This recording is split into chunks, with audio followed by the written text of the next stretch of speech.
Hi everyone, welcome back to our channel that is MPPSC study IQ. आप सभी का स्वागत है स्टडी आईक्यू टी प्लेटफॉर्म पर। तो एज यू ऑलरेडी नो कि हमने यहाँ पर रिसेंटली कंप्यूटर साइंस स्टार्ट किया है फॉर योर मेंस एग्जामिनेशन, तो जिसमें आज की हमारी क्लास नंबर 5 है and our today's topic is memory, okay, and this is most important topic। जहाँ पर भी कंप्यूटर अगर आ रहा है, चाहे आप एमपीपीएससी का एग्जाम दें, चाहे आप अदर वनडे एग्जाम्स दें या फिर दूसरे एग्जाम दें, स्टेट पीसीएस, जहाँ पर भी कंप्यूटर आ रहा है वहाँ पर ये टॉपिक बहुत इंपॉर्टेंट होता है।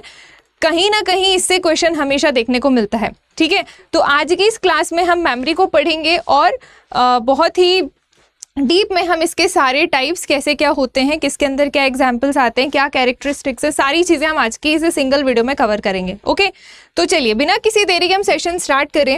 उससे पहले की इन्फॉर्मेशन है कि आप में से जो भी बच्चे अगर अभी तक मुझसे टेलीग्राम पर कनेक्ट नहीं हुए हैं तो this is my Telegram channel जिसका नाम है सीसेट बाय आयुषी मैम। आप जाकर इसको फॉलो कर लीजिए जिससे आप आज की क्लास की PDF यहाँ से एक्सेस कर पाएँ। ठीक है, चलो आगे बढ़ते हैं हम अपने सेशन की तरफ। तो आप ये ध्यान दीजिएगा यहाँ पर कि सबसे पहले आपको ये क्लियर होना चाहिए कि जो मेमोरी है वो कितने कैटेगरी में डिवाइडेड है। ठीक है, किसके अंदर कौन से पार्ट आते हैं, ये सारी चीज़ें आपको सबसे पहले क्लियर होनी चाहिए। ओके, तो आपको ये ध्यान रखना है कि जो कंप्यूटर की मेमोरी है भाई वो दो मेजर पार्ट में डिवाइड होती है। पहली है प्राइमरी मेमोरी एंड दूसरी है सेकेंडरी मेमोरी। ओके, जो प्राइमरी मेमोरी है उसे ही मेन मेमोरी के नाम से भी जाना जाता है। ठीक है, तो primary memory is also known as a main memory and जो आपकी सेकेंडरी मेमोरी है उसको ऑक्सिलरी मेमोरी के नाम से जाना जाता है, यानी कि अगर हम हिंदी में बात करें तो इसे कहा जाता है सहायक मेमोरी। ठीक है, ये आप ध्यान रखेंगे। नाउ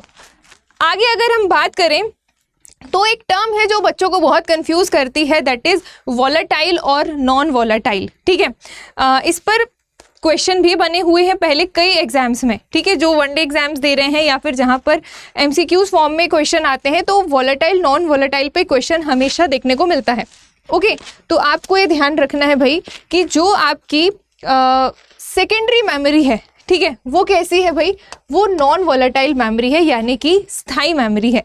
मतलब जैसे अगर हम और सिंपल वर्ड में बात करें तो परमानेंट मेमोरी की तरफ हम इसको देख सकते हैं। ठीक है, नाउ जो आपकी प्राइमरी मेमोरी है बेसिकली वो 3 टाइप से डिवाइड होती है। पहला उसका देखने को मिलता है नॉन वॉलेटाइल मेमोरी। ठीक है, दूसरा आता है कैश मेमोरी और तीसरी होती है वॉलेटाइल मेमोरी। मतलब ये कि प्राइमरी में नॉन वॉलेटाइल वॉलेटाइल दोनों का रोल देखने को मिलता है। कौन सी नॉन वॉलेटाइल है कौन सी वॉलेटाइल है ये चार्ट के माध्यम से आपको क्लियर हो रहा होगा। ठीक है, नाउ अगर हम बात करें नॉन वॉलेटाइल मेमोरी की, जिसको हिंदी में कहा जाता है स्थायी मेमोरी। ठीक है, मतलब ये आगे मैं इसके डिफरेंस की बात करूंगी, बट फिलहाल आप पिक्टोरियल फॉर्म में डिवीजन देख लो कि नॉन वॉलेटाइल के अंतर्गत आपको देखने को मिलता है भाई रोम, दूसरा देखने को मिलता है पी रोम, तीसरा ईपी रोम, चौथा ईईपी रोम। ठीक है, क्या होता है ये रोम के टाइप्स हैं, ये सब हम इसी क्लास में आगे इन अ डिटेल मैनर डिस्कस करेंगे। ठीक है, नाउ कैश मेमोरी को भी अलग से हम पढ़ेंगे which is most important memory, इस पर अलग से क्वेश्चन बनता है आपके एग्जाम्स में। नाउ फिर आती है तीसरा टाइप आपका वॉलेटाइल मेमोरी। तो वॉलेटाइल मेमोरी में आपको रैंडम एक्सेस मेमोरी यानी कि रैम देखने को मिलती है, जो कि फर्दर 2 पार्ट में डिवाइड होती है, स्टैटिक और डायनेमिक। ठीक है, अगर आप और अंदर जाओगे ना तो देखने को तो SD रैम, DD रैम, इस तरीके से ये बहुत आगे तक गई है, बट आपको पेपर में इतना ही लिखना है तो भी आपको नंबर मिल जाएंगे।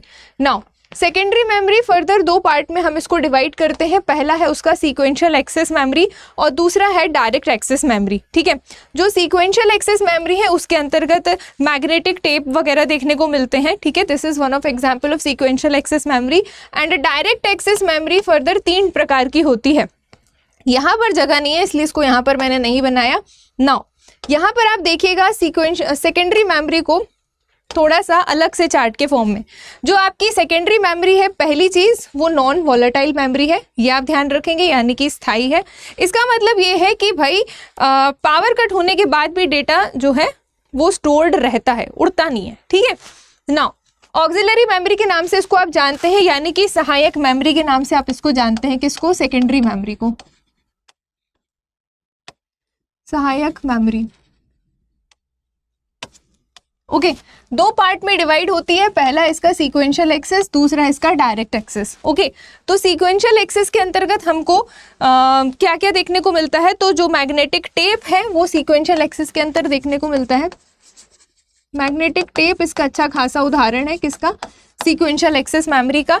एंड जो डायरेक्ट एक्सेस मेमोरी है वो फर्दर 3 प्रकार से डिवाइड होती है, मतलब इसके अंतर्गत हम क्या क्या देखते हैं, मैग्नेटिक डिस्क हुआ, ऑप्टिकल डिस्क हुआ और इलेक्ट्रॉनिक स्टोरेज डिवाइसेस जो हैं वो आपकी डायरेक्ट एक्सेस मेमोरी में देखने को मिलती हैं। ओके अब जो फर्दर मैग्नेटिक डिस्क है उसके अंतर्गत आपको फ्लॉपी डिस्क देखने को मिलती है, हार्ड डिस्क देखने को मिलती है। अब हार्ड डिस्क भी कई प्रकार की होती है, like zip disk, disk pack, Winchester disk, इस तरीके से। ठीक है, फिर अगर हम देखें तो जो आपका ऑप्टिकल डिस्क है, one of important type of memory. Now optical disk में आपको ब्लू रे डिस्क, ठीक है, CD रोम, CDR, CDRW, ठीक है, DVD, ये सारी चीज़ें आपको देखने को मिलती हैं।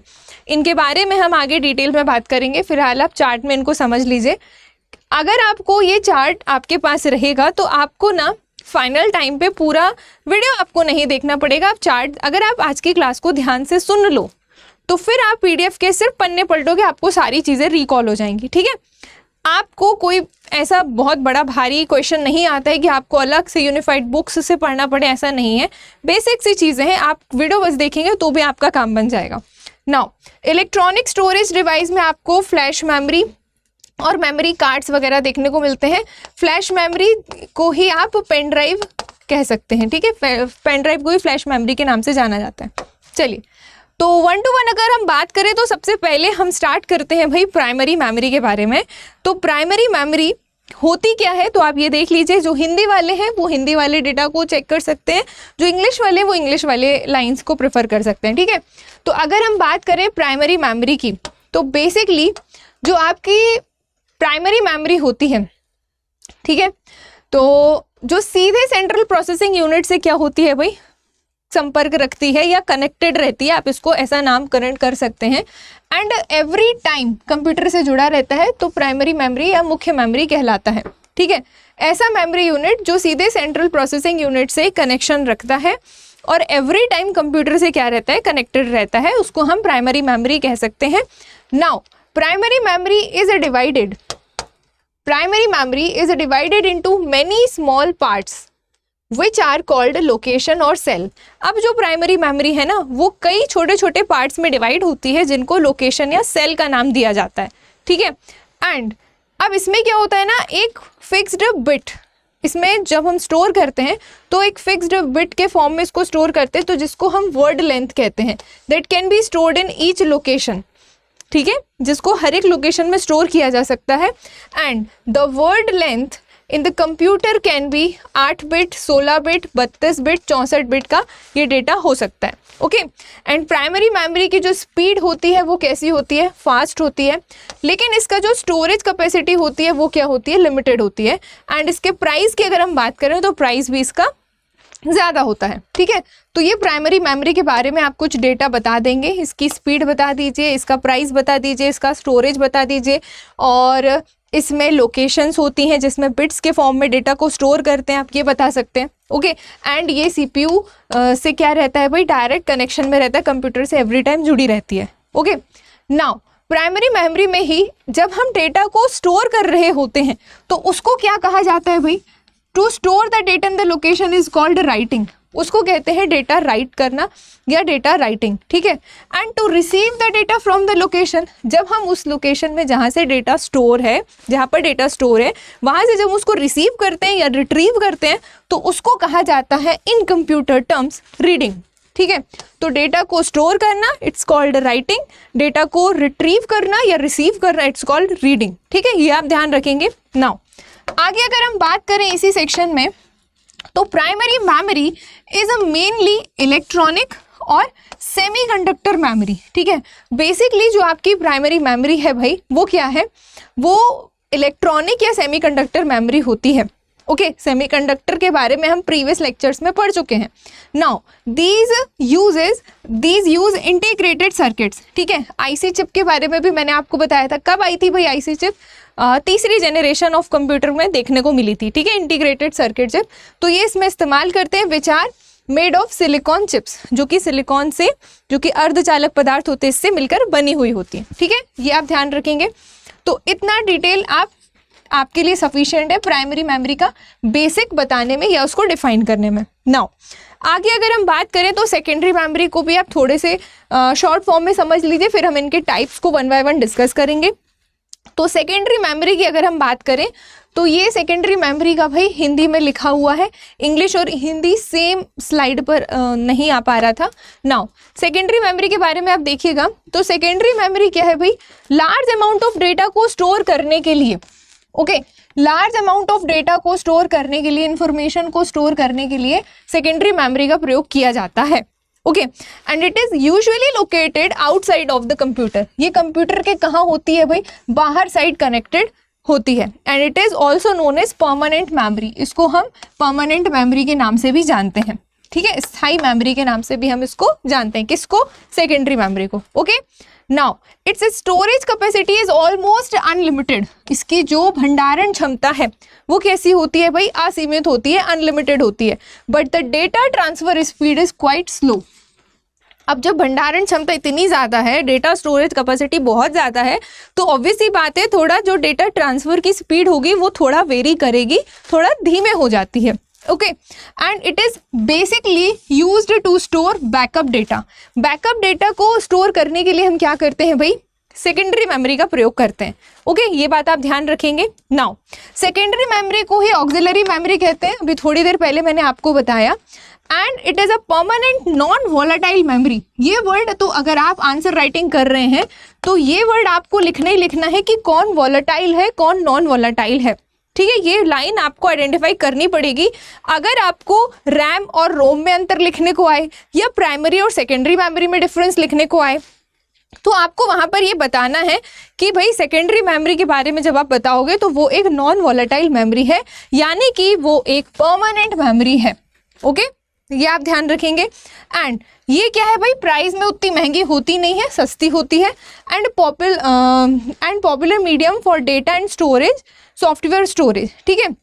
और इसके लिए क्या किया जाता है भाई? इसमें बेसिकली डेटा और सॉफ्टवेयर स्टोरेज के लिए इसको यूज़ किया जाता है। एंड इसकी जो स्टोरेज कैपेसिटी है, वो भी कैसी होती है? बहुत ज़्यादा हाई होती है। And the time taken to receive data is high, ठीक है। डेटा मतलब ये कि जो इसका डेटा को प्राप्त करने में जो लगा समय है, मतलब एक्सेस टाइम है, वो कैसा होता है? वो ज़्यादा होता है। ये भी आपको बताना है। अगर आपको सेकेंडरी मेमोरी के बारे में राइट अ शॉर्ट नोट करके क्वेश्चन आया तो आप ये बता सकते हैं, ओके। क्या क्या इसके एग्जाम्पल हैं तो आप देख लीजिए भाई। जो मैग्नेटिक डिस्क है, ओके, मैग्नेटिक डिस्क हुआ, ओके, एंड ऑप्टिकल डिस्क हुआ। इसके अलावा जो भी CD, DVDs, ब्लू-रे डिस्क, ये सारी चीज़ें इलेक्ट्रॉनिक स्टोरेज डिवाइसेस हुई, ये सब किस में जाएंगी? ये सब जाएंगी आपकी सेकेंडरी मेमोरी के एग्जाम्पल्स में, ओके। एग्जाम्पल लिखना मस्ट है, चाहे एग्जामिनर आपसे क्वेश्चन में बोले चाहे ना बोले। अगर आप किसी चीज़ को डिफाइन कर रहे हैं तो विद एग्जाम्पल आप उसको डिफाइन करें, आपका प्रेजेंटेशन काफ़ी अच्छा होगा। एंड आप ट्राई करें कि भाई आप वहाँ पर फ्लो चार्ट के फॉर्म में डेटा को रिप्रेजेंट करें, इंफॉर्मेशन को रिप्रेजेंट करें, तो काफ़ी अच्छे इम्पैक्ट पड़ेगा, आपको अच्छे नंबर मिलेंगे। नाउ अब अगर हम बात करें भाई, ये बहुत ही इंपॉर्टेंट डिफरेंस है किसके बीच में? Difference between volatile and non volatile, okay. तो the memory unit in which the data remains even when the power supply is switched off is called non volatile memory. मतलब ये कि ऐसी मेमोरी यूनिट जिसमें पावर कट होने के बाद भी डेटा सेफ रहता है, बना रहता है, उसे हम क्या कहते हैं? उसे हम नॉन वॉलेटाइल मेमोरी कहते हैं। और जो आपकी सेकेंडरी मेमोरी है वो नॉन वॉलेटाइल मेमोरी ही है। तो मतलब सेकेंडरी मेमोरी दो पार्ट में डिवाइडेड थी, sequential access and direct access, है ना। तो इनके भी जो जो एग्जाम्पल होंगे वो सारे क्या होंगे? नॉन वॉलेटाइल होंगे। तो अगर पर्टिकुलर एग्जाम्पल को डिस्क्राइब करने को आता है तो भी उस पर आप ये टर्म नॉन वॉलेटाइल मेंशन करेंगे, ठीक है। ये कीवर्ड है, इंपॉर्टेंट है। Now on the other hand अगर हम बात करें ऐसी मेमोरी यूनिट जिसमें जो स्टोर्ड डेटा है वो नष्ट हो जाता है, खत्म हो जाता है, when the power supply is switched of, जब पावर सप्लाई बंद होता है, तो उसको क्या कहते हैं भाई, उसको कहते हैं वॉलेटाइल मेमोरी। हिंदी में इसको अस्थायी मेमोरी या टेम्पररी मेमोरी, इंग्लिश में एक और वर्ड देखने को मिल सकता है, ठीक है। तो वॉलेटाइल नॉन वॉलेटाइल दोनों आप ध्यान रखेंगे। अब एक एक्सेप्शन है, यानी कि एक अपवाद है जो कि आपको ध्यान रखना है कि जो रीड ओनली मेमोरी है, ठीक है, read only memory is an exception to this which is a permanent primary memory. अब हम तो एक तरफ कह रहे हैं कि primary memory is a volatile, secondary memory is non volatile, हम ये कह रहे हैं, लेकिन प्राइमरी मेमोरी का जो रीड ओनली मेमोरी वाला पार्ट है that is also permanent memory, ठीक है, जो कि परमानेंट प्राइमरी मेमोरी है, मतलब वो नॉन वॉलेटाइल में नहीं जाता है, वॉलेटाइल में वो नहीं जाता है, नॉन वॉलेटाइल में जाता है कौन, रोम यानी कि रैंडम रीड ओनली मेमोरी, और जो रैंडम एक्सेस मेमोरी है वो जाती है आपकी अस्थायी तौर पे, यानी कि अस्थायी मतलब क्या बोलोगे आप उसको, वॉलेटाइल, ओके, और नॉन वॉलेटाइल मतलब स्थायी, ठीक, ये आप ध्यान रखेंगे। चलिए देखो, अगर आपको कंफ्यूजन होता है तो आप दोनों में से कोई भी एक टर्म याद रख लो, दूसरा अपने आप आपको याद रहेगा, है ना। ऐसा नहीं है कि आपको भाई पूरा ये नॉन वॉलेटाइल का मतलब ये वॉलेटाइल का, ऐसे मत करो, कोई भी एक पकड़ लो, उसको याद रख लो, दूसरा अपने आप उसका उल्टा, ये आप ध्यान रखेंगे। नाउ आगे अगर हम बात करें प्राइमरी मेमोरी में, तो प्राइमरी मेमोरी का एक टाइप है भाई रीड ओनली मेमोरी, रोम यानी कि stands for read only memory. अगर रोम के बारे में लिखने को आएगा तो इसका फुल फॉर्म मस्ट है, आपको ये लिखना ही लिखना है, ठीक है। Now first is non volatile memory. कैसी मेमोरी है भाई, ये स्थायी मेमोरी है, मतलब पावर सप्लाई ऑफ होने के बाद भी डेटा इसमें सेफ रहता है, सेव्ड रहता है, ठीक है, remains same. Now first point आप लिखेंगे। सेकेंड पॉइंट इसका ये है कि जब भी बात आएगी रीड ओनली मेमोरी की, तो भाई computer can only read it, ठीक है, but can not change anything, मतलब एज द नेम सजेस्ट कि रीड ओनली मेमोरी, मतलब हम इसमें सिर्फ रीड कर सकते हैं हम इसमें कुछ एडिट नहीं कर सकते, हम कुछ लिख नहीं सकते, ठीक है, मतलब कोई भी चीज़ एक बार जो हो गई तो हो गई, उसको जाके आप बार बार एडिट वहाँ पर नहीं कर सकते, ऑल्टर नहीं कर सकते, ठीक है। तो ये सेकेंड पॉइंट भी इसका आपको बताना मस्ट है। नाउ अब ये बनी कैसी हुई होती है भाई, तो जो सेमीकंडक्टर्स डिवाइसेस होती हैं, ठीक है, उनसे मिलकर बनी होती है कौन, आपकी रीड ओनली मेमोरी, ये आप ध्यान रखेंगे, ओके। अब एक चीज़ आप और ध्यान रख लीजिए कि जो आपका रोम है, रोम कंटेन्स बायोस, ठीक है, बायोस के बारे में आप थोड़ा सा जान लीजिए कि it stands for basic input output system. Basically जो बायोस है ना वो करता क्या है, पहले तो आप ये देख लो कि रोम में इसका क्या रोल है। तो ROM contains BIOS which runs POST power on self test program when the computer is turned on. मतलब ये कि बेसिकली जो आपका बायोस है वो क्या करता है ना, कंप्यूटर जब स्टार्ट हो रहा होता है तो वो ऑपरेटिंग सिस्टम को लोड करने का काम करता है, चेक करता है कि जो भी हार्डवेयर है या फिर जो कॉन्फ़िगरेशन है वो सही से है कि नहीं, ठीक है। तो बेसिकली ये कंप्यूटर सिस्टम जब ऑन हो रहा होता है तो उसमें ऑपरेटिंग सिस्टम को फाइनली लोड करने का काम करता है, ओके। तो शॉर्ट नोट मैंने बायोस के बारे में भी आपको यहाँ पर बता दिया है कि बेसिकली जब भी बात आएगी बायोस की तो it acts as a bridge between hardware and operating system, ठीक है। हार्डवेयर और ऑपरेटिंग सिस्टम के बीच ये क्या करता है, एक ब्रिज यानी कि एक पुल की तरह काम करता है, ओके, पहला पॉइंट। फिर इसके बाद आपको अगर हम इसकी स्टेप्स में जाएं तो इसका ये क्या है, एक्चुअली में सिस्टम की स्टार्टअप प्रोसेस बायोस ही होती है। When you turn on your computer, BIOS is the first program that executes, मतलब सबसे पहला प्रोग्राम जो एग्जीक्यूट हो रहा होता है कंप्यूटर को चालू करते ही, वो कौन सा होता है भाई, वो आपका basic input output system program ही होता है।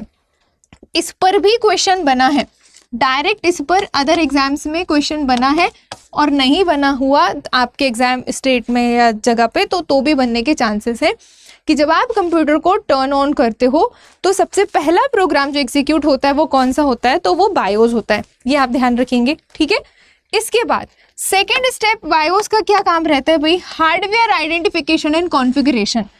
तो जो बायोस है वो क्या आइडेंटिफाई और कॉन्फ़िगर करता है, जितने भी सिस्टम के हार्डवेयर कंपोनेंट हैं उनको वो चेक करता है भाई कि वो सही से हैं कि नहीं, है ना। जस्ट लाइक हार्ड ड्राइव हुई, कोई मेमोरी हुई, कोई पेरीफेरल डिवाइसेस हुई। पेरीफेरल जो बेसिक आपकी इनपुट आउटपुट डिवाइसेस है ना, उनको ही हम पेरीफेरल डिवाइसेस कहते हैं, ठीक है।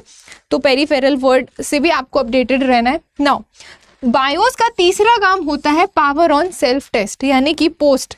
कई बार POST पोस्ट का भी फुल फॉर्म पूछा गया है, ओके। तो आप ये ध्यान रखेंगे कि BIOS performs a POST to check the basic functionality of the hardware.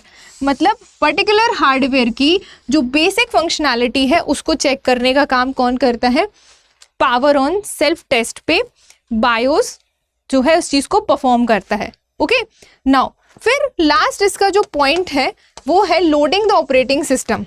मतलब बायोस क्या करता है एक्चुअली में, आफ्टर आइडेंटिफाइंग कॉन्फ़िगरेशन, ठीक है, हार्डवेयर को अच्छे से चेक करके फिर सब कुछ ठीक ठाक देखने के बाद ये initiates the process of loading operating system, ठीक है, from a bootable device like hard drive, USB, जो भी हुआ, ठीक है। ये आपको ध्यान रखना है। तो बेसिकली जो आपकी रीड ओनली मेमोरी है वो क्या कंटेन करती है, बायोस को कंटेन करती है, जो कि power on self test program को कंप्यूटर के टर्न ऑन होने पर रन कराता है, ओके। तो ये हो गया। और बायोस के बारे में ये शॉर्ट नोट आप ध्यान रखेंगे। नाउ आगे अगर हम बात करें तो अब आता है अपना टाइप्स ऑफ रोम। मतलब रोम कितने प्रकार के होती है। जो रीड ओनली मेमोरी है उसके अंतर्गत आपको 3 चीज़ें पढ़नी है। पहला है PROM यानी कि programmable read only memory. Second है EPROM erasable programmable read only memory. तीसरा है आपका EEPROM which stands for electrically erasable programmable read only memory, ठीक है। ये तीनों की तीनों बहुत इंपॉर्टेंट है। तीनों पर क्वेश्चन ऑब्जेक्टिव भी बनता है। और अगर आप मेंस लिख रहे हैं भाई तो आपका डायरेक्ट क्वेश्चन बन सकता है कि explain primary memory and there types, okay. तो ये पूरा जो प्राइमरी मेमोरी साइड वाला चार्ट था ना वो आपका आ जाएगा, जो हमने आपको यहाँ पे बताया कि जो प्राइमरी मेमोरी साइड वाला ये सब है, ये पूरा आप डिस्क्राइब करके आओगे। अगर आपको प्राइमरी मेमोरी के लिखने को आया, सेकेंडरी मेमोरी का लिखने को आया, तो ये पूरा आप इन डिटेल डिस्क्राइब करके आओगे, ओके। तो ये चीज़ें हैं जो आपको ध्यान रखनी है। नाउ तो अब हम बात करते हैं किसकी, PROM की, ठीक है। PROM stands for programmable read only memory. P stands for programmable. जो MPPSC प्रीलिम्स यानी कि जब CSET का पेपर आप देते हो उसमें भी कंप्यूटर आता है, तो ये क्वेश्चन पूछा भी गया है EEPROM के बारे में कि EEPROM स्टैंड्स फॉर व्हाट, या फिर EPROM स्टैंड्स फॉर व्हाट, इस तरीके के। अब दूसरे एग्जाम्स में भी ये जो अदर वनडे एग्जाम्स है वहाँ पर भी इनके फुल फॉर्म देखने को मिले हैं। तो बेसिकली क्या है भाई ये, तो जो आपका PROM है, तो अनलाइक स्टैंडर्ड रोम, यानी कि अगर हम रीड ओनली मेमोरी से हटकर अगर हम बात करें तो विच इज प्री प्रोग्राम्ड, ठीक है, pre programmed during manufacturing. PROM allows users to write their own data to it. मतलब PROM जो है वो यूजर को अलाउ करता है कि भाई आप अपना डेटा यहाँ पर लिख सकते हो, राइट कर सकते हो, एडिट कर सकते हो, ठीक है। ये वो उसको बताता है, मतलब ये चीज़ को वो अलाउ करता है डेटा राइटिंग के लिए, ओके। तो मतलब उसमें प्रोग्रामिंग आप कर सकते हो, प्रोग्राम आप लिख सकते हो। Now read only, once the data is written it can not be changed or erased. ये आपको ध्यान रखना है कि प्रोग्रामेबल रीड ओनली मेमोरी में अगर एक बार हमने डेटा लिख दिया या जो भी डेटा हमारा बन गया उसको आगे चलकर अल्टर नहीं किया जा सकता, इरेज नहीं किया जा सकता, ठीक है। ये लाइन आपको लिखनी ज़रूरी है। नाउ सिंगल टाइम प्रोग्रामेबल, इसका मतलब ये है कि it can only be programmed once. मतलब हम इसको एक ही बार प्रोग्राम कर सकते हैं, बार बार हम इसमें चेंजेस नहीं कर सकते, ओके। एंड जो आपकी रीड ओनली मेमोरी है, ये एक्सेप्शन है कि रीड ओनली मेमोरी आपकी नॉन वॉलेटाइल मेमोरी है। और नॉन वॉलेटाइल मेमोरी मतलब स्थायी मेमोरी है। स्थायी मेमोरी मतलब परमानेंट मेमोरी है, ठीक है। ये आप ध्यान रखेंगे। तो the data stored in P ROM is retained even and when the power is turned of, मतलब पावर सप्लाई ऑफ करने के बाद भी आपका डेटा जैसा है वैसा ही रहेगा, अपने मन से उत्तर दक्षिण पूर्व पश्चिम वो नहीं होगा, ठीक है, सब कुछ सेव रहेगा। चलिए, तो ये आप ध्यान रखेंगे। अब इसके बाद हम आते हैं रोम के सेकंड टाइप पर, that is EPROM. Okay, तो EPROM stands for erasable programmable read only memory. यहाँ पर ई का मतलब क्या है? इरेजेबल। इरेजेबल और पी का मतलब प्रीवियस वाला प्रोग्रामेबल, जो पी रोम का फुल फॉर्म था वही। तो erasable programmable read only memory, ये आप ध्यान रखेंगे। तो ये भी क्या है भाई? रोम का ही तो अंदर का पार्ट है ना। तो ये इंपॉर्टेंट पॉइंट कि नॉन वॉलेटाइल है, data is retained even without power, ये आप अपने सिंपल शब्दों में लिख सकते हैं। नाउ सेकेंड थिंग, इरेजेबल है, ठीक है, इसका ई जो है वो इरेज करने को ही तो बता रहा है। तो इट कैन बी इरेज, मतलब data can be erase by exposing the chip of UV light. तो यहाँ पर आप ये बात ध्यान रखेंगे, इस पर भी क्वेश्चन बना है, ठीक है, कि भाई यूवी लाइट का प्रयोग करके डेटा को, प्रोग्राम्ड डेटा को इरेज किया जा सकता है। Now third thing is programmable, तो है ही, मतलब it can be reprogrammed after being erased, मतलब हम इसको रीप्रोग्राम कर सकते हैं इरेज करने के बाद भी, इस चीज़ की फैसिलिटी देता है। नाउ आप इसी को दूसरे शब्दों में रीप्रोग्रामेबल आप कह दो, या तो आप प्रोग्रामेबल में ये लाइन लिख दो, या तो आप इन दोनों के बेसिस पर सिर्फ रीप्रोग्रामेबल को भी एक्सप्लेन कर दोगे एक लाइन में, तो अच्छा रहेगा कि multiple erase and programming cycle are possible. कई बार हम इसमें इरेज कर सकते हैं जब तक हम चाहें, और प्रोग्रामिंग साइकिल क्या है इसकी भाई? मतलब रीप्रोग्रामिंग साइकिल इज पॉसिबल। तो ये हो गया भाई आपका short note on EPROM. Okay, now आगे अगर हम बात करें EEPROM, this is the third type of read only memory. Okay, EEPROM third type of read only memory. तो इस पे क्या है भाई? डबल ई आ गए। तो ये वाला तो सेम रहेगा जो फुल फॉर्म था, है ना। यहाँ पर तो ई का मतलब इरेजेबल ही है, पी का मतलब प्रोग्रामेबल ही है ना, और रीड ओनली मेमोरी तो है ही। और ये वाले ई का मतलब क्या है भाई? Electrically erasable programmable read only memory. ये वाले ई का मतलब क्या है? इलेक्ट्रिकली। दूसरे वाले ई का मतलब है इरेजेबल। तीसरा बाकी पी रोम जो अपना फर्स्ट वाला टाइप था। तो data can be electrically erased as the name suggest, कि भाई जैसा नाम कह रहा है कि डेटा को हम इलेक्ट्रिकली मिटा सकते हैं, इरेज कर सकते हैं, इलेक्ट्रिकली रीराइट कर सकते हैं। ओके, ये भी आप ध्यान रखेंगे। And it can be reprogrammed multiple times, okay, using electric signal. तो इलेक्ट्रिक सिग्नल का प्रयोग करके हम डेटा को या प्रोग्राम को कई बार रीप्रोग्राम कर सकते हैं, ठीक है, ये आप ध्यान रखेंगे।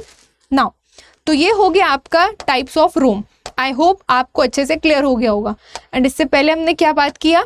हमने बात किया रोम की। तो रोम क्या होती है, रोम के टाइप क्या होते हैं, ये हमने कर लिया। और रोम किसके अंतर्गत आ रही है? तो रोम आ रही है आपकी प्राइमरी मेमोरी के अंतर्गत। Okay, and ROM is an exception which is non volatile memory. Okay, चलो नाउ अब हम आते हैं प्राइमरी मेमोरी का ही दूसरे टाइप पे, that is RAM, stands for random access memory. Okay, अब ये तो बिल्कुल पूछेगा नहीं कि रैम का फुल फॉर्म क्या है, ये तो बच्चों वाले क्वेश्चन हो गए, है ना। तो रैम का फुल फॉर्म बच्चों की क्लास में पूछते हैं, यानी कि स्कूल में। अभी आपसे रैम नहीं पूछेगा, है ना। अब वो आपसे इसके बारे में, इसके अंदर की जानकारी आपसे मांगेगा। तो देखिएगा, तो बेसिकली रैम क्या होती है ना, हाँ चलो इसका हिंदी नहीं आया, कोई नहीं। It is one of the part of the main memory. ये मेन मेमोरी का एक इम्पॉर्टेंट पार्ट होता है, ठीक, आप ये ध्यान रखेंगे। And also famously known as read write memory. देखो, रीड ओनली मेमोरी में हम क्या कर रहे थे? सिर्फ डेटा को रीड कर पा रहे थे, और एक बार प्रोग्राम होने के बाद हम उसको एडिट नहीं कर सकते थे, ठीक है। वो तो फर्दर उसके टाइप है जिन्होंने हमको वो चीज़ अलाउ किया, है ना। लेकिन जो रैंडम एक्सेस मेमोरी है उसमें रीड राइट दोनों पॉसिबल है, इसीलिए समटाइम्स रैंडम एक्सेस मेमोरी को रीड राइट मेमोरी के नाम से भी जाना जाता है। तो अगर रैम वर्ड नहीं लिखा, रीड राइट लिखा है, तो भी आप उसको रैम से कंसीडर करेंगे, ठीक है। And it is present on motherboard. ये कहाँ पर प्रेजेंट होती है भाई? तो जो आपकी रैंडम एक्सेस मेमोरी है वो मदरबोर्ड में प्रेजेंट होती है, ठीक, ये आप ध्यान रखेंगे। And the computers data is temporarily stored in RAM. भाई जो आपके कंप्यूटर का डेटा है वो टेम्पररीली रैम में क्या किया जाता है? स्टोर किया जाता है। And as the name says कि RAM can in both reading and writing. RAM में हम क्या कर सकते हैं? दोनों काम कर सकते हैं, रीडिंग और राइटिंग दोनों का, ये आप ध्यान रखेंगे। रैम में दोनों काम आप कर सकते हैं, रीडिंग और राइटिंग का। एंड रैम कैसी मेमोरी है? वॉलेटाइल है। मोस्ट इंपॉर्टेंट पॉइंट है, ये आपको लिखकर आना ही आना है, ठीक है। रैम क्या है भाई? वॉलेटाइल मेमोरी है। और वॉलेटाइल मेमोरी मतलब टेम्पररी मेमोरी। टेम्पररी मेमोरी मतलब when the power supply is off then your data is erased या योर मेमोरी इज इरेज्ड, ठीक है, ये आप ध्यान रखेंगे। Which means it is present as long as the computer is on state, मतलब computer जब तक अपनी चालू अवस्था में है। And as soon as the computer turns off the memory is erased, ठीक। तो ये वॉलेटाइल को हमने यहाँ पर डिस्क्राइब कर दिया। तो अगर आपको कुछ याद आए ना आए मेंस में लिखने के लिए, वॉलेटाइल अगर वो चीज़ है तो उसके बारे में बताओ, कीवर्ड लिखो और उसको डिफाइन करो कि क्या मतलब है उसका, ओके, ये आप ध्यान रखेंगे। नाउ आगे अगर हम बात करें कि जो रैम है वो काम कैसे करती है, ठीक है, हाउ डज रैम वर्क। तो रैम काम कैसे करती है भाई? तो RAM is made up of small transistors and capacitors, okay. RAM actually में बनी किससे होती है? छोटे छोटे ट्रांजिस्टर्स से और कैपेसिटर्स से मिलकर बनी होती है। ट्रांजिस्टर्स के बारे में हम प्रीवियस क्लासेस में पढ़ चुके हैं, तो फिलहाल छोटा सा नोट आपको कैपेसिटर पे मैं यहाँ पर आज की क्लास में बता दूंगी। That stores electrical storage, electrical charges representing data bits. ये क्या करता है? ये क्या करता है भाई? जो बिट्स के फॉर्म में डेटा को रिप्रेजेंट करेगा और उसको इलेक्ट्रिकल चार्जेस क्या करता है? स्टोर करता है, इलेक्ट्रिकली उसको स्टोर करता है। एंड हाउ इट वर्क्स, जो डेटा स्टोरेज है, ठीक है, डेटा स्टोरेज रैम में कैसा होता है? टेम्परेरी तौर पे होता है, मतलब अस्थायी तौर पर होता है। जब सीपीयू को ज़रूरत होती है तभी, ठीक है, डेटा नीडेड बाय सीपीयू, तो अस्थायी तौर पर होता है। तो इसको जब ज़रूरत पड़ती है तभी इसको याद किया जाता है, ये आप ध्यान रखेंगे। वॉलेटिलिटी ये आपको मैंने बता दिया, ठीक, कि भाई ये वॉलेटाइल में जाएगा, कि डेटा लॉस्ट हो जाएगा when power is turned off, ये आप बता देंगे। And it's important to save work as a permanent storage, इसीलिए अपनी हार्ड ड्राइव वगैरह में डेटा को स्टोर करना हमारे लिए मैंडेटरी हो जाता है, क्योंकि ये वॉलेटाइल मेमोरी में चला जाता है। भले ही रीडिंग राइटिंग की फैसिलिटी दे रहा है, लेकिन ये वॉलेटाइल है, दैट्स वाई हमें इसको क्या करके रखना पड़ता है? बैकअप इसका क्रिएट करके रखना पड़ता है, सेव करके रखना पड़ता है। नाउ स्पीड की अगर हम बात करें तो RAM is much faster than secondary storage allowing quick access to data. RAM क्या होती है भाई? अपनी स्पीड में, यानी कि इसकी जो गति होती है वो कैसी होती है? वो तेज होती है, ठीक, ये आप ध्यान रखेंगे, ओके। चलो आगे अगर हम बात करें तो फिर आता है आपका टाइप्स ऑफ रैम। जैसे आपने सबसे पहले पढ़ा कि रोम क्या होता है, फिर आपने पढ़ा रोम कितने प्रकार का होता है, वैसे ही रैम क्या होता है और रैम कितने प्रकार का होता है। तो चलिए हम इस पर बात कर लेते हैं। तो रैम बेसिकली दो प्रकार आपको पेपर में लिखकर आने ही आने हैं। पहला है आपका एस रैम, यानी कि जिसे हम कहते हैं स्टैटिक रैम, और दूसरा है आपका डी रैम, जिसे हम कहते हैं डायनेमिक रैम, ओके। तो ये दोनों तो आपको बताना ही बताना है। तो अगर हम बात करें स्टैटिक रैम की, तो स्टैटिक रैम क्या होता है कि if the computer power supply is turned of, the data stored in static RAM remains safe until the next time the computer is turned on. मतलब ये कि अगर कंप्यूटर की बिजली की आपूर्ति बंद हो जाती है तो जो रैम है ना आपका, उसमें डेटा अगली बार कंप्यूटर चालू होने तक सुरक्षित रहता ही है। ये आपको ध्यान रखना है, किस में? रैम के स्टैटिक रैम वाले पार्ट में, ठीक है। अगर आप ऐसे रैम को अलग से पढ़ोगे तो रैम के लिए आप क्या बोलोगे? This is volatile memory. लेकिन रैम का जो स्टैटिक रैम पे जाओगे तो इस पे लेकिन डेटा आपका रिमेन सेम। ओके, अगर हम इसके कॉस्ट की बात करें तो भाई जो स्टैटिक रैम की कॉस्ट है वो एक्सपेंसिव होती है, यानी कि ये महंगा होता है। अगर हम इसके टाइम की बात करें तो ये कम टाइम में एक्सेस किया जा सकता है। अगर हम इसकी स्पीड यानी कि गति की बात करें तो वो कैसी होती है, faster than D RAM. Comparison जब हम एस रैम और डी रैम का करेंगे तो डी रैम के कंपैरिजन में जो एस रैम है वो कैसी होती है, तेज गति से काम करती है and works as a cache memory in the CPU. Cache memory को इसके बाद हम डिस्कस करेंगे। होता क्या है ना, जो आपका स्टैटिक रैम है वो सिस्टम में जस्ट लाइक कैश मेमोरी वो वर्क करता है, ठीक है। एंड ये ऐसी मेमोरी होती है जिसकी जो बीच में कनेक्टेड होती है ब्रिज के फॉर्म में, है ना। मतलब हमें ऐसा लगता है कि प्राइमरी मेमोरी से ही तो डेटा डायरेक्ट सीपीयू को मिल रहा है, बट बीच में वो कैश मेमोरी से गो थ्रू होता है। ओके, वो क्विक एक्सेस मेमोरी होती है। नाउ एस रैम में क्या होता है ना, usage a flip flop for data storage. Data को स्टोर करने के लिए फ्लिप फ्लॉप का यूज़ किया जाता है। अब ये फ्लिप फ्लॉप क्या होता है, इसमें ना सिंगल डिजिट के फॉर्म में हम डेटा को स्टोर कर सकते हैं, ठीक है। किस में, एस रैम में। तो फ्लिप फ्लॉप आपको सिंगल डेटा स्टोरेज बताता है, ठीक है। डिजिट के फॉर्म में या बिट के फॉर्म में आप इसको स्टोर कर सकते हैं। बहुत ऐसा नहीं है कि इकट्ठा बहुत सारा डेटा आप सिंगल चिप में स्टोर कर पाएँ, राइट। नाउ आगे अगर हम बात करें second type of RAM, that is dynamic RAM. Okay, तो डायनेमिक रैम को आप समझ लीजिए, जैसे आपका स्टैटिक रैम है works as a cache memory, ठीक, वैसे ही जो डायनेमिक रैम है works as a main memory for the system, ठीक। हो सकता है आपको डिफरेंस लिखने को आ जाए कि right the difference between S RAM and D RAM, तो ये आप ध्यान रखेंगे।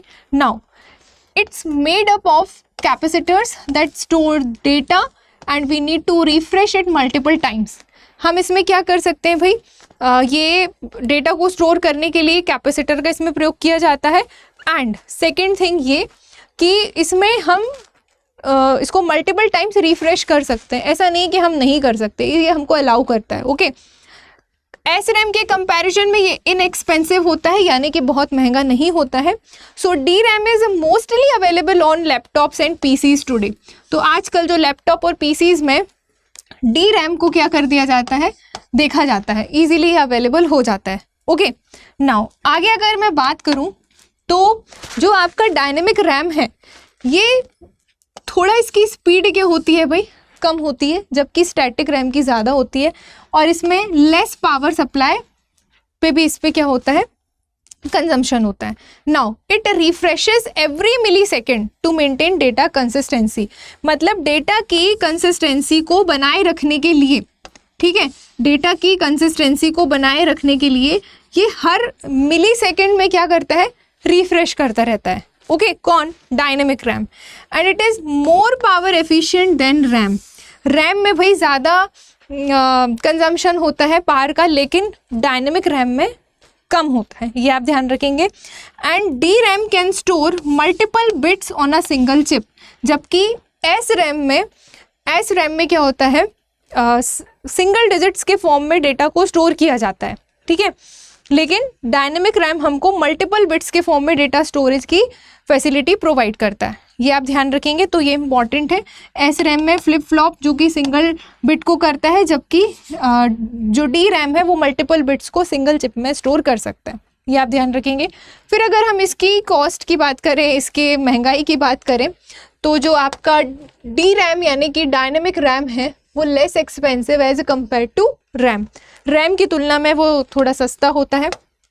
नाउ साइज इसका कैसा होता है भाई, smaller in size again compare to static RAM. Storage की अगर हम बात करें तो लार्ज मेमोरी स्पेस हमको ये प्रोवाइड करता है स्टोरेज के लिए, यानी कि भंडारण के लिए हमें लार्ज मेमोरी स्पेस प्रोवाइड करता है। अगर हम इसकी स्पीड यानी कि गति की बात करें तो भाई इसकी गति या इसकी स्पीड रैम यानी कि स्टैटिक रैम की तुलना में थोड़ी धीमी होती है। और अगर हम इसके टाइम की बात करें तो इसका जो टाइम भी है, स्टैटिक रैम में हम जल्दी एक्सेस कर लेते हैं, जो एक्सेस टाइम है वो जल्दी हो जाता है, लेकिन इसमें स्लोअर एक्सेसिंग टाइम होता है। ओके, तो ये आप ध्यान रखेंगे। आप एक ही सिंगल चिप में मल्टीपल बिट्स हैं तो टाइम एक्सेस करने का वहाँ पे क्या हो रहा है, थोड़ा धीमा हो रहा है। चलिए आगे अगर हम बात करें कैपेसिटर, जो एक वर्ड यहाँ पर आपको देखने को मिल रहा है, इसके बारे में आप देख लीजिए। एक्चुअली में ये क्या है भाई, कैपेसिटर एनर्जी स्टोरेज को बताता है, ठीक है। ये छोटे छोटे अमाउंट में इलेक्ट्रिकल एनर्जी को क्या करते हैं, स्टोर करने का काम करते हैं। कौन, कैपेसिटर्स, ये आप ध्यान रखेंगे। And which can be released quickly when needed, जब इनकी ज़रूरत होती है ना तब इनका क्विकली ये क्या हो जाते हैं, प्रयोग कर लिए जाते हैं। जो भी वोल्टेज होता है ड्यूरिंग प्रोसेसिंग उसको मेंटेन करने का काम करते हैं कौन, कैपेसिटर्स। तो they help stabilize the voltage supply. Okay, जो भी वोल्टेज का फ्लक्चुएशन है उसको क्या करते हैं, मेंटेन करते हैं, काम करते हैं। उसमें जितनी भी नॉइज फिल्टरिंग है उसको फिल्टर आउट करते हैं। जितने भी अनवांटेड इलेक्ट्रिकल नॉइज हैं उनको क्या करते हैं, अलग करते हैं, फिल्टर आउट करते हैं। और smooth operation of sensitive circuit, ये हमको क्या करते हैं, इस चीज़ की इंश्योरिटी देते हैं। ओके, कौन, कैपेसिटर्स। और कैपेसिटर का इस्तेमाल किस में हो रहा है, डायनेमिक रैम में हो रहा है, फॉर डेटा स्टोर करने के लिए। ओके, नाउ पावर कंडीशनिंग की अगर हम इसमें बात करें तो they help to regulate the power supply to the computer and insuring computer receive the correct voltage. और इस चीज़ की को भी सुनिश्चित करते हैं कि जो कंप्यूटर है वो क्या करे भाई, करेक्ट वोल्टेज को रिसीव करे। Okay, now temporary power backup कौन करता है भाई, कैपेसिटर करता है। तो कुछ केसेस में ऐसा देखा गया है कि जो आपके कैपेसिटर्स हैं तो ये act as a temporary power source, ठीक है, ड्यूरिंग ब्रीफ पावर आउटेज। ठीक, ड्यूरिंग ब्रीफ पावर आउटेज के दौरान ये क्या करते हैं, थोड़ा सा बैकअप की तरह भी इसका इस्तेमाल किया जाता है। And helping to retain memory content और keep a device during momently. ठीक है, ये आप ध्यान रखेंगे। तो इतना आपको लिखने को नहीं आएगा कैपेसिटर के बारे में, आपको सिर्फ कैपेसिटर टर्म यहाँ पर देखने को मिली तो मैंने उसको यहाँ पर शॉर्ट नोट के फॉर्म में आपको समझा दिया। आपको मेमोरी के अंदर कैपेसिटर को डिफाइन नहीं करने बैठना है। मेमोरी के अंदर कैपेसिटर का इस्तेमाल यहाँ पर किया जा रहा है, बस आपको ये बताना है कि it is made up of capacitors that stores data. बस ये लाइन आपको लिखनी है पेपर में जाके। पेपर में जाकर आपको ये डेटा नहीं लिखना है, ये मैंने आपके एक्स्ट्रा इन्फॉर्मेशन के लिए आपको यहाँ पर बता दिया। ओके, नाउ चलिए बढ़ते हैं हम अपने आगे टॉपिक पर। तो नाउ अब आपका जो मेन बहुत ही इंपॉर्टेंट मेमोरी है that is cache memory. Most important memory cache memory पर क्वेश्चन बनता है। ओके, तो देखिएगा 10 कैश मेमोरी को समझने के लिए आप थोड़ा सा मेरी बात सुनना है ना कि एक्चुअली में इसको डिफाइन कैसे किया गया है। तो ध्यान दीजिएगा, the speed of getting data from the memory, मतलब मेमोरी से डेटा लेने की जो हमारी स्पीड है ना, much slower then the speed at which the CPU processes data.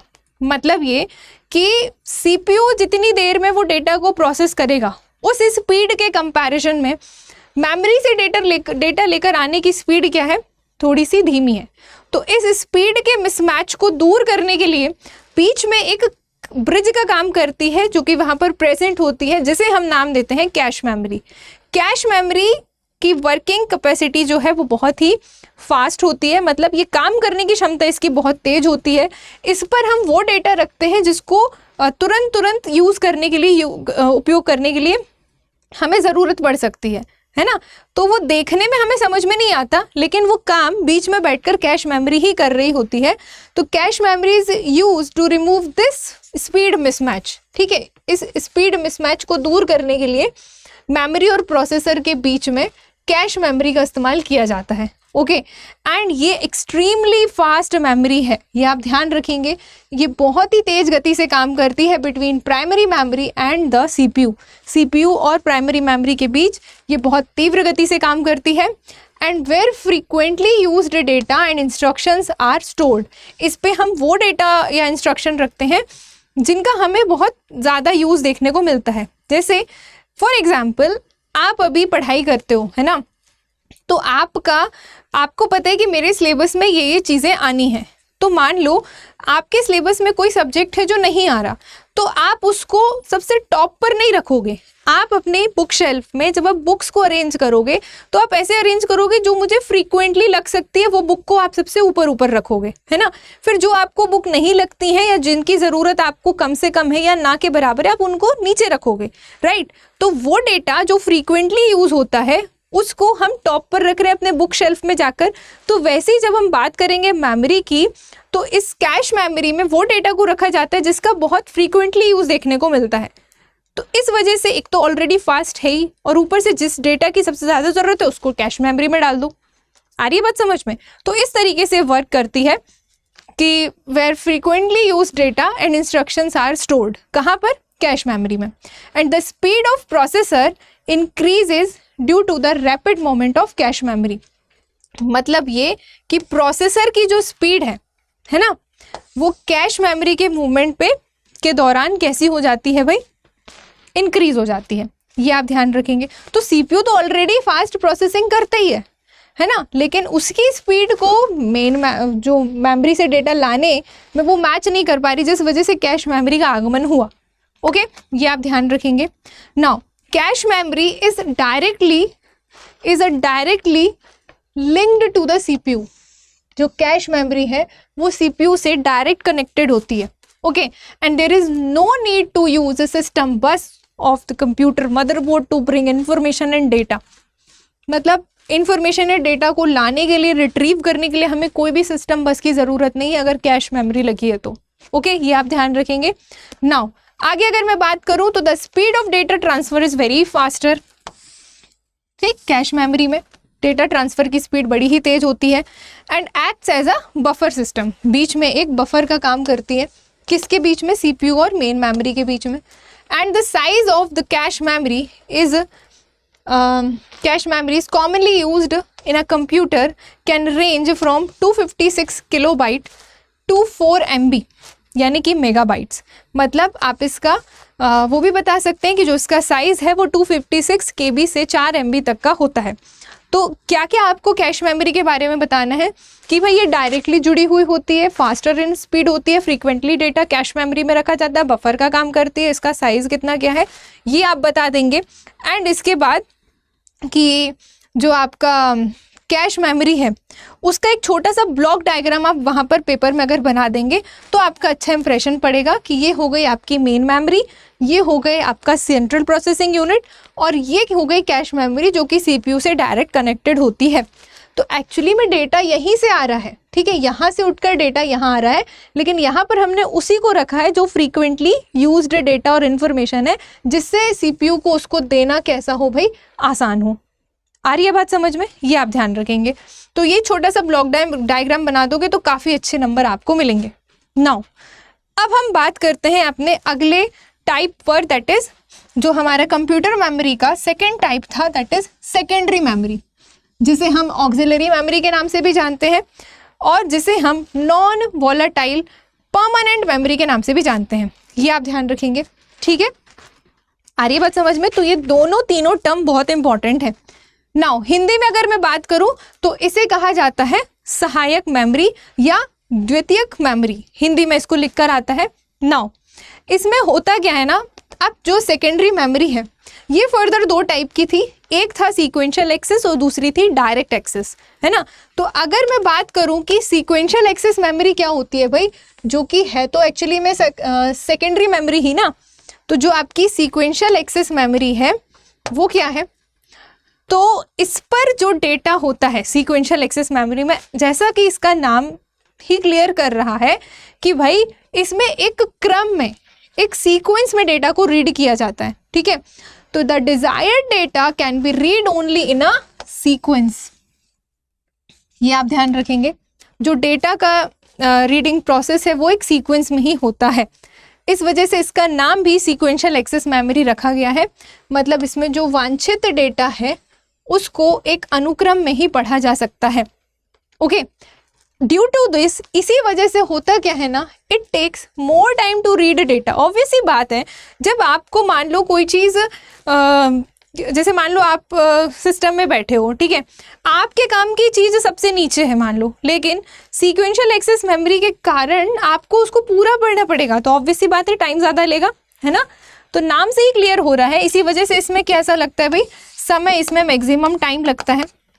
Okay, more time to read data from this memory and due to this, और इसी वजह से it is used in places where almost all the data needs to be processed. मतलब इसलिए इसका use ऐसी जगह पे किया जाता है जहाँ पर हमें एक सीक्वेंशियल रीडिंग की ही ज़रूरत है ना। अगर सीक्वेंशियल रीडिंग नहीं होगी तो डेटा आपका गलत हो जाएगा या फिर एरर्स उसमें देखी जाएंगी।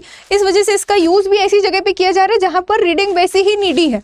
ओके, मतलब सीक्वेंशियली नीडी प्रोसेस चाहिए है, तो वहाँ पर सीक्वेंशियल एक्सेस मेमोरी का प्रयोग किया जाता है।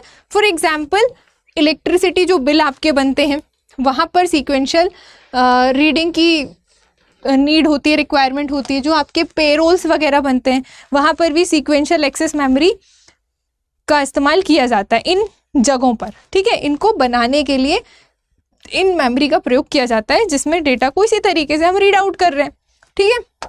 नाउ अगर हम बात करें सीक्वेंशियल एक्सेस मेमोरी की, तो सीक्वेंशियल एक्सेस मेमोरी के अंदर ही आपको इसका एग्जाम्पल देखने को मिलेगा, किस फॉर्म में, मैग्नेटिक टेप के फॉर्म में।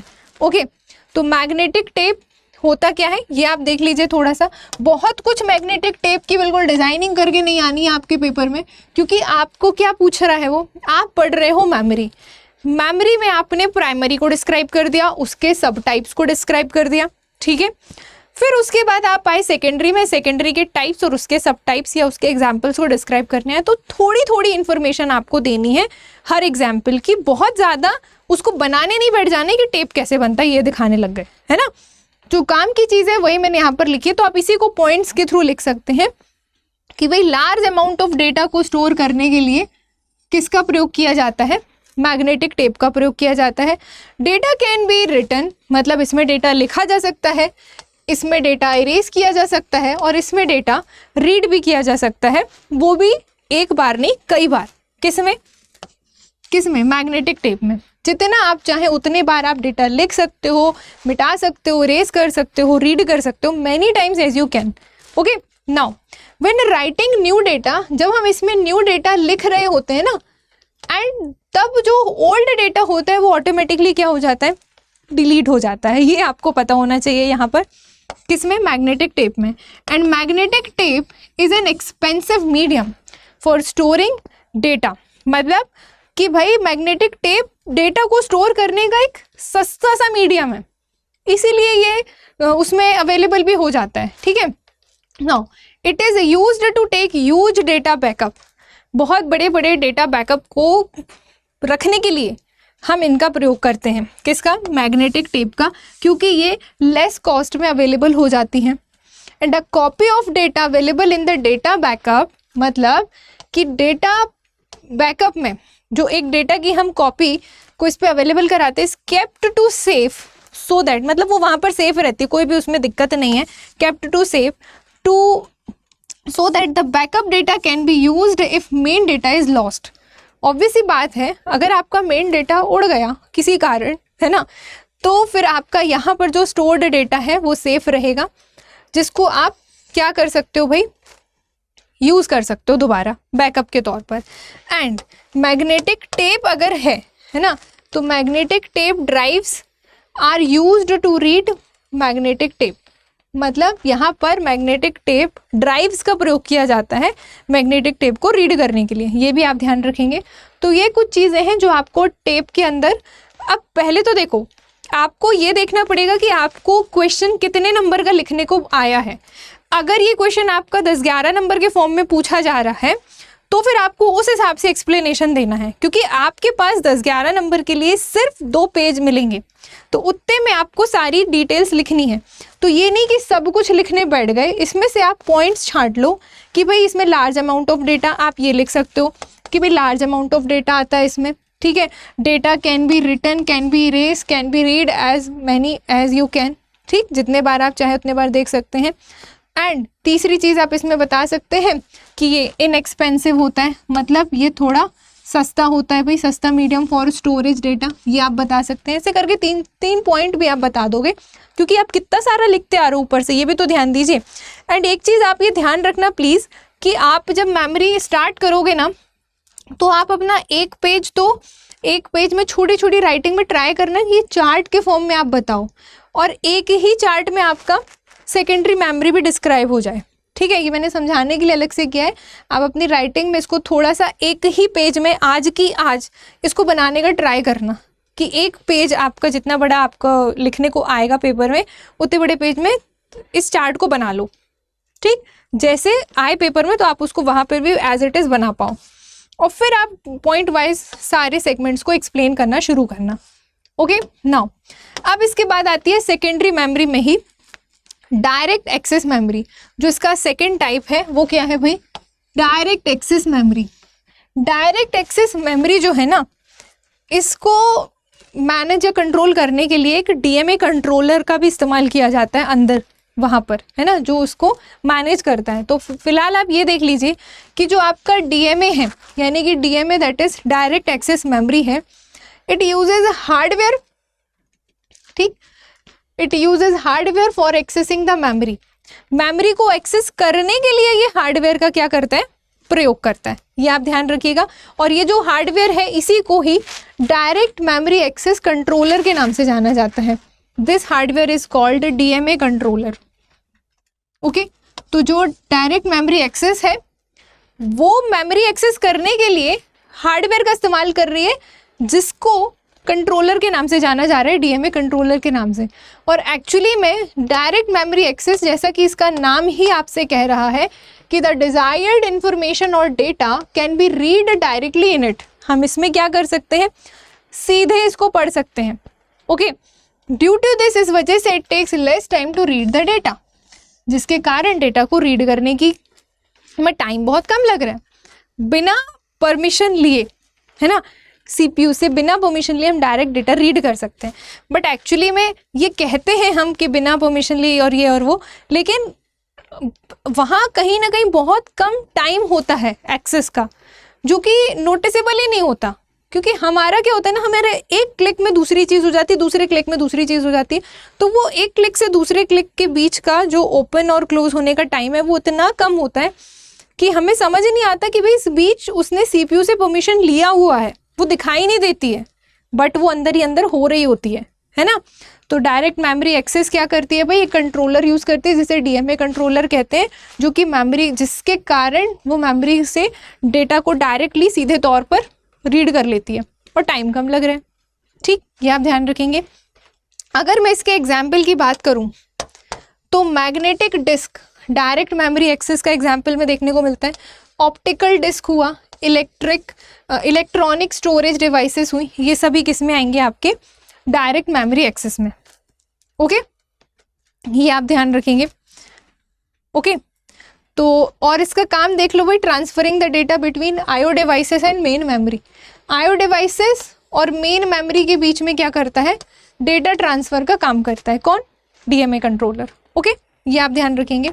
चलिए अब हम बात करते हैं one by one direct memory access के अंदर आने वाले टाइप्स की। तो मैग्नेटिक डिस्क, मैग्नेटिक टेप हमने किस में देखा था? मैग्नेटिक टेप हमने देखा था सीक्वेंशियल एक्सेस मेमोरी में, जिसमें हमें एक क्रम में डेटा को रीड करना पड़ रहा था। तो मैग्नेटिक टेप उसी तरीके से वर्क करता है, सस्ता होता है और हाई स्टोरेज के लिए यूज़ किया जाता है, बैकअप वगैरह के लिए, पेरोल बिल्स बनाने में, ये सब में मैग्नेटिक टेप जाता है। तो ये जितना मैंने समराइज़ करके बोला उतना ही मैग्नेटिक टेप में लिखना है। जब बात आती है मैग्नेटिक डिस्क की, तो यहाँ पर मैंने की पॉइंट्स लिखे हैं, इन्हीं को आप ग्रामेटिकली लिख लो। अगर आप हिंदी मीडियम के हो तो आप हिंदी मीडियम में लिख लो मैग्नेटिक डिस्क को, हिंदी में भी मैग्नेटिक डिस्क लिखकर भी काम चला सकते हो आप, है ना। नहीं तो चुंबकीय डिस्क करके लिखा होगा, एकदम कोर हिंदी में भी नहीं जाना है। नाउ पहली चीज़ कैसे होती है? नॉन वॉलेटाइल होती है। नॉन वॉलेटाइल होती है का क्या मतलब है? नॉन वॉलेटाइल होती है का मतलब है स्थायी होती है भाई, स्थायी तौर पे हम डेटा को यहाँ पर स्टोर कर सकते हैं।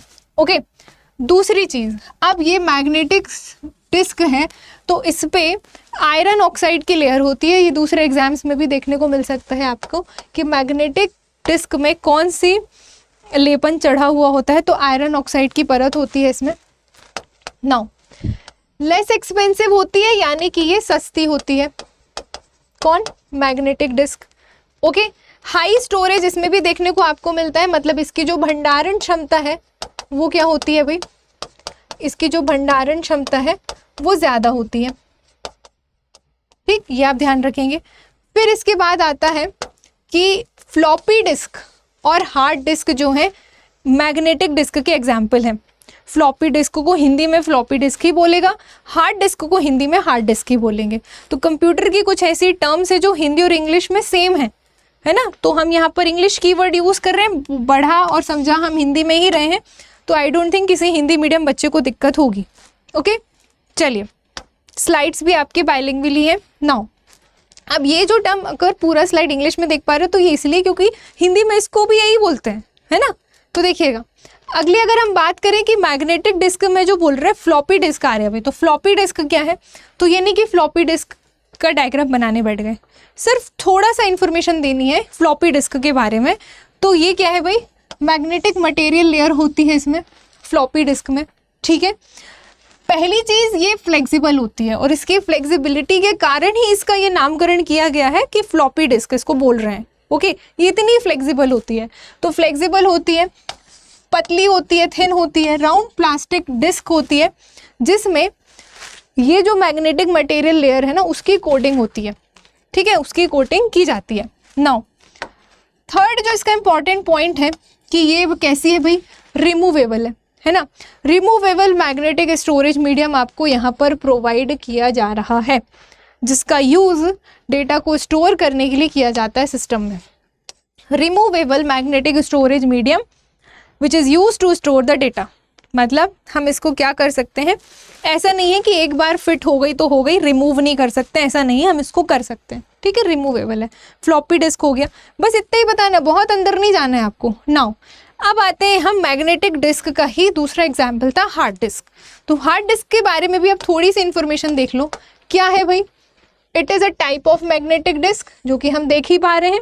टाइप ले लो, एग्जाम्पल वर्ड ले लो, जो भी लेना है ले लो, इस तरीके से आप बता सकते हो। नाउ हार्ड डिस्क है, ये भी कैसी है भाई? नॉन वॉलेटाइल है। ये वर्ड प्लीज भूलना मत, अगर लिखने जा रहे हो ना मेंस का पेपर तो वॉलेटाइल नॉन वॉलेटाइल वर्ड आपको बताना है जब मेमोरी की बात आएगी। ठीक है, तो ये नॉन वॉलेटाइल है मतलब ये स्थाई है, स्थाई है मतलब परमानेंट है, परमानेंट है मतलब डेटा स्टोर रहेगा भाई पावर ऑफ होने के बाद भी। ठीक, ये आप ध्यान रखेंगे। नाउ तीसरा इसका इंपॉर्टेंट पॉइंट है कि direct access secondary memory. Okay, ये क्या है? आपकी डायरेक्ट एक्सेस सेकेंडरी मेमोरी है, मतलब हम इसमें सीधे डेटा को रीड आउट कर सकते हैं बिना कोई सीक्वेंस फॉलो किए। नाउ स्टोरेज कैपेसिटी देख लो, इसकी स्टोरेज कैपेसिटी कैसी होती है भाई? ज़्यादा होती है। और टोटल स्टोरेज कैपेसिटी जो है, टोटल स्टोरेज कैपेसिटी जो है वो गीगाबाइट्स में देखने को मिलती है, यानी कि जीबीज में, है ना। आप लोग यूज़ भी करते होंगे। नाउ इसकी जो गति होती है यानी कि स्पीड होती है वो कैसी होती है? तेज होती है। एंड एल्यूमिनियम मेटल का बना एक थिन डिस्क होता है। एक्चुअली में क्या होता है? एल्यूमिनियम मेटल का बना हुआ एक थिन डिस्क होता है। कौन? ये हार्ड डिस्क, जिसमें हम आयरन ऑक्साइड की क्या करते हैं, इस पर लेयर चढ़ी हुई होती है ना, जो हमें ऐसे बहुत दिखाई नहीं देती लेकिन एक्चुअली में होती है। हम इसके कलरिंग पर नहीं जाते, हम तो सिर्फ आज के टाइम पर ये टेक्नोलॉजी निकल गई, इसको यूज़ करना है, कैसे करना है, ऐसे करना है, तो और हम कर रहे हैं। हम इसके अंदर नहीं देखने जाते कौन सा लेपन हुआ है, क्या हुआ है, लेकिन एग्जाम देने जा रहे हो तो आपको ये चीज़ का पता होना चाहिए। ओके, नाउ आगे अगर हम बात करें विंचेस्टर डिस्क, ये भी किसका टाइप है भाई? ये भी आपके मैग्नेटिक डिस्क के अंतर्गत आपको देखने को मिलता है। ठीक है, तो it is a type of magnetic storage device. कौन? Winchester disk. ठीक है, which is used to store large amount of data in the computer. Computer में लार्ज अमाउंट ऑफ डेटा को स्टोर करने के लिए विंचेस्टर डिस्क का प्रयोग किया जाता है। इतना ही बताना है, बहुत अंदर नहीं घुसना कि विंचेस्टर नाम कैसे पड़ गया, ये नहीं पूछेगा। Now hard disk is used, hard disk is to be divided on the basis of disk pack. Actually में जो हार्ड डिस्क है ना, वो डिस्क पैक के आधार पर बांटी जाती है। तो बांटी गई तो उनके नामकरण हो गए, जिप डिस्क हो गई, डिस्क पैक हो गया, विंचेस्टर डिस्क हो गई, है वो हार्ड डिस्क ही, अलग अलग नामों से जाने जाने लगी उनके डिस्क पैक के आधार पर। ओके, इसमें क्या होता है ना, इस पर रीड राइट हेड्स होते हैं, ट्रैक्स के फॉर्म में बने होते हैं, ठीक है। इसमें ऐसे round round round round tracks होते हैं, तो वो आपके वहाँ पर रीड राइट हेड्स होते हैं, ठीक। रीड राइट हेड्स हर एक ट्रैक में आपको देखने को मिलता है। नाउ आगे अगर हम इस पे बात करें तो इफ़ रीड राइट हेड, अगर कोई रीड राइट हेड का ट्रैक कुछ खराब हो जाए, ओके, तो डेटा क्या हो जाता है भाई, आपका चला जाता है। इसीलिए आपको इसमें आपको ये ध्यान रखना है कि बैकअप आप इसका स्टोर करके रखें, क्योंकि अगर कोई एक ट्रैक भी खराब हुआ तो your data will be lost. तो वो आपका लॉस ना हो, इस वजह से आपको बैकअप रखने की सलाह दी जाती है। नाउ आज के टाइम पे क्या हो रहा है ना, जो पीसी के साथ प्रयुक्त होने वाला हार्ड डिस्क है is the example of Winchester disk. वो विंचेस्टर डिस्क का ही एग्जाम्पल है, आप ये ध्यान रखेंगे इन टूडेज टाइम।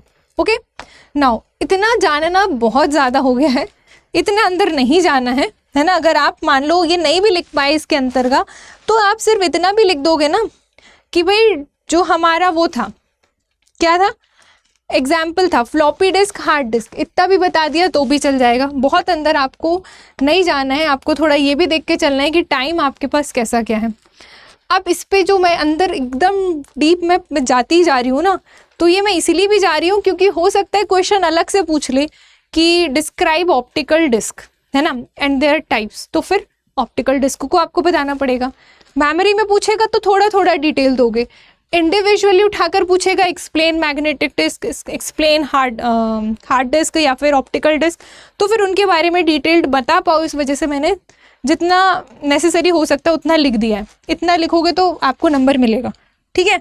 नाउ तो जब हम बात करते हैं ऑप्टिकल डिस्क की, तो इसको हिंदी में भी ऑप्टिकल डिस्क ही कहते हैं। पहली चीज़ सुन लो, ये पॉलीकार्बोनेट की बनी हुई होती है, ये आप ध्यान रखेंगे, वनडे एग्जाम्स में देखने को मिल सकता है। एंड डेटा के रीड एंड राइट के लिए इसमें लेज़र बीम का प्रयोग किया जाता है, for data read and right, ठीक है। इसमें लेज़र बीम का प्रयोग किया जाता है, ये आप ध्यान रखेंगे, ये भी इंपॉर्टेंट है, ये भी वनडे एग्जाम्स में पूछा जाता है कि किस में लेज़र बीम का प्रयोग किया जाता है डेटा को रीड राइट करने के लिए। ओके, नाउ अब अगर हम इसके आकार की बात करें तो ये सर्पिलाकार यानी कि स्पाइरल फॉर्म में होती है। कौन? ऑप्टिकल डिस्क, है ना। और इसके स्पाइरल फॉर्म में होने के कारण ही इसमें जो एक्सेस टाइम है वो ज़्यादा लगता है। डेटा को रीड करने का जो एक्सेस टाइम है वो इसमें मैग्नेटिक डिस्क की तुलना में ज़्यादा लगता है। किस में? ऑप्टिकल डिस्क में, ठीक है, because of its appearance. Now अगर मैं इसके डेटा स्टोरेज की बात करूं, किसकी? ऑप्टिकल डिस्क की, तो ऑप्टिकल डिस्क में डेटा पिट्स एंड लैंड्स के फॉर्म में स्टोर किया जाता है। पिट्स क्या रिप्रेजेंट कर रहे हैं? बाइनरी डिजिट 0, जिसका मतलब है ऑफ, ठीक है। लैंड्स क्या रिप्रेजेंट कर रहे हैं? बाइनरी डिजिट 1, जिसका मतलब है ऑन। तो ऑन या ऑफ के फॉर्म में डेटा स्टोर यहाँ पर किया जाता है, पिट्स एंड लैंड्स के फॉर्म में। तो पिट्स एंड लैंड्स ये कीवर्ड आप ध्यान रखेंगे, लिखेंगे तो अच्छा इम्पैक्ट आएगा। नाउ अगर मैं इसके यूसेज की बात करूँ, ओके, तो अगर ऑप्टिकल डिस्क को देखें तो भाई ऑप्टिकल डिस्क का प्रयोग आपको ऑडियो वगैरह में, ऑडियो स्टोर करने में, वीडियो हुआ, मल्टीमीडिया एप्लीकेशंस हुए, कोई भी सॉफ्टवेयर प्रोग्राम स्टोर करने, उस पर्पस से आप ऑप्टिकल डिस्क का प्रयोग कर सकते हैं, ठीक है। इतना डेटा मोर देन सफिशिएंट है आपको ऑप्टिकल डिस्क के बारे में डिफाइन करने के लिए। नाउ ऑप्टिकल डिस्क की अगर मैं कॉस्ट की बात करूं तो भाई ये थोड़ी सस्ती होती है, बहुत हाई कॉस्ट इसकी नहीं होती, लेस एक्सपेंसिव या इनएक्सपेंसिव होती है, आप कह सकते हैं। लॉन्ग टाइम डेटा स्टोरेज के लिए आप ऑप्टिकल डिस्क का प्रयोग कर सकते हैं, ठीक है। इसके अलावा पोर्टेबल होती है, मतलब एक स्थान से दूसरे स्थान ले जाने में हमें कोई तकलीफ, समस्या, विपत्ति, आपत्ति कुछ नहीं होती, ठीक, इजीली आप ले जा सकते हो। नाउ ऑप्टिकल डिस्क के अंतर्गत ही अगर इसके हम टाइप की बात करें तो भाई इसका जो टाइप है उसमें आपको देखने को मिलता है CD रोम, ठीक, यानी कि compact disk read only memory.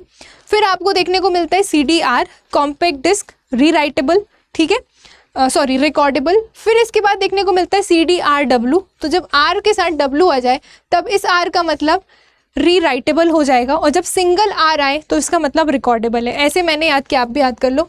Now W stands for क्या, राइटेबल, ठीक है, रीराइटेबल, ये आप ध्यान रखेंगे।